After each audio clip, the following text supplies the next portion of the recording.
pani Gornalová hodnotí život s chovateľom poštových holubov. Pani Gornalová, aj ste čistili niekedy holubník? Nikdy. Nemala som to šťastie.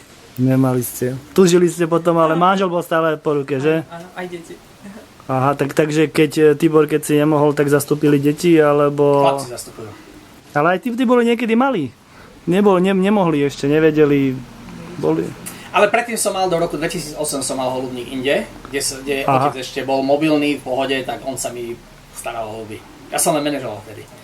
Aha. A manželka, čo, v rodokmene pomáhala vypisovať evidenciu? Nedržali sa nikdy holuby pri vakcinácii? Som teda vypisovala rodokmene, aj vytlačila som ich dokonca. Ja jej posielam všetko na vytlačenie. Aha.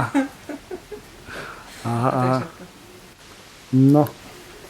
A na návštevy chodíte k holubárom? Absolútne. Nič. Tak.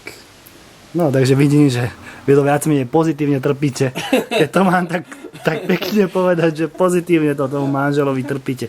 No dobre, a potomstvo? Ako sa podarilo z tohto hľadiska holubárskeho? Potomstvo. Tak najväčší záujem má syn Tomáš.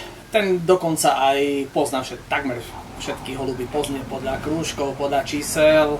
Koľko má rokov? Aj vonku ich vie spoznať 17 rokov, no ale ten o chvíľočku má pred sebou štúdiu na vysokej škole, kde na univerzite, takže veľmi sa tomu nemôže venovať.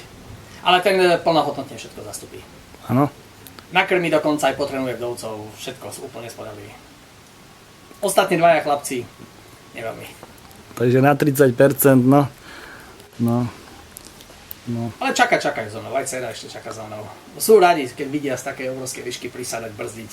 Takže už sme... Trošku majú problém to na oblohe chytiť, keď ja už ich vidím. Už sme to dali na 25% úspešnosť. A ešte máš aj 5? Nie. Takže 25% na úspešnosť. Lebo sa stále rozprávame o tom, že ako mladých pritiahnuť k tomuto športu, veľmi náročnému a vlastne k dnešnej dobe super náročnému. To je náročné.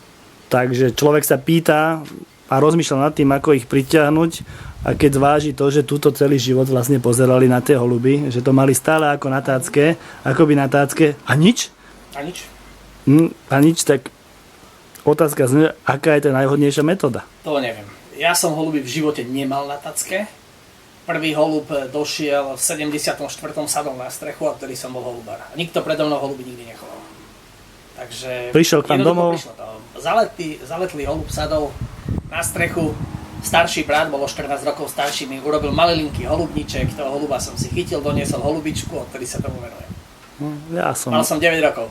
Ja som mal podobný scenár. A nikdy predtým u nás nemal holuby, čiže nemal som to od koho kúkať. Tak. Takže asi to ten vírus musí byť vsadený. A čo to bolo? Požehnanie alebo prekliatie? Ťažko povedať. A nedá sa to jednoznačne zatratiť. Takže, ale je veľa aj negatívneho. Takže niečo v strede, plus, minus, doľava, doprava. A aký vidíš vývoj chovateľského športu na Slovensku? Ale nevidím to celkom negatívne, len sú regióny, ktoré to majú veľmi ťažké. Myslím si, že tento región, kde sme teraz, je takýto trošku chudobnejší a plus je región, kde mladí ľudia nemajú možnosť sa zamestnať, uchytiť. A preto v týchto slabších regiónoch ten úbytok chovateľstva bude značný.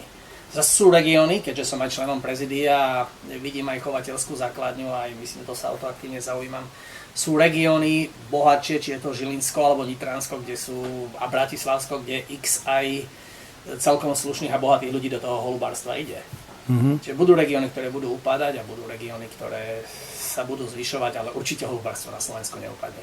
Tak to veríme všetci a dúfam, že aj na tomto dvore ešte dlho budú tie holuby lietať s úsmevou, manželkou, podporujúcou, trpiacou a teda, že sa ti bude aj po tej prestávke, ktorú si mieníš dať, dariť.